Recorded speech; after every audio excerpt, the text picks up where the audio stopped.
South India, north India അങ്ങനെ ഒരു വിഭജനമില്ല. ആകെയുള്ളത് ഇന്ത്യ എന്ന ഒരൊറ്റ വികാരം മാത്രം. എങ്കിലും അങ്ങനെ ഒരു വിഭജനം ഉണ്ടായാൽ നോർത്ത് ഇന്ത്യ സൗത്ത് ഇന്ത്യയേക്കാൾ ഏത് മേഖലയിലാണ് ബെറ്ററായി പെർഫോം ചെയ്യുന്നത്? ഒന്നിലുമില്ല. ഇത് ഞാൻ പറയുന്നതല്ല, ഡാറ്റാസ് പറയുന്നതാണ്. സൗത്ത് ഇന്ത്യയിൽ ഇന്ത്യയുടെ ജനസംഖ്യയുടെ 20% മാത്രമാണുള്ളത്. എന്നാൽ ഇന്ത്യയുടെ GDPയുടെ 31.4% വരുന്നത് സൗത്ത് ഇന്ത്യയിൽ നിന്നാണ്.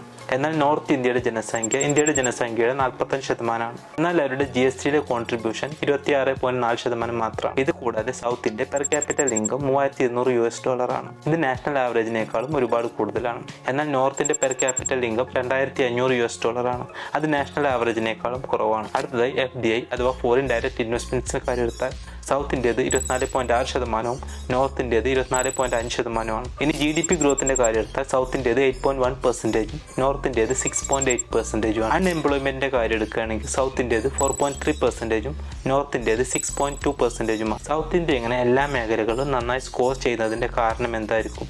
നിങ്ങൾക്കറിയാവുന്ന കാരണങ്ങൾ കമന്റ് ചെയ്യുക.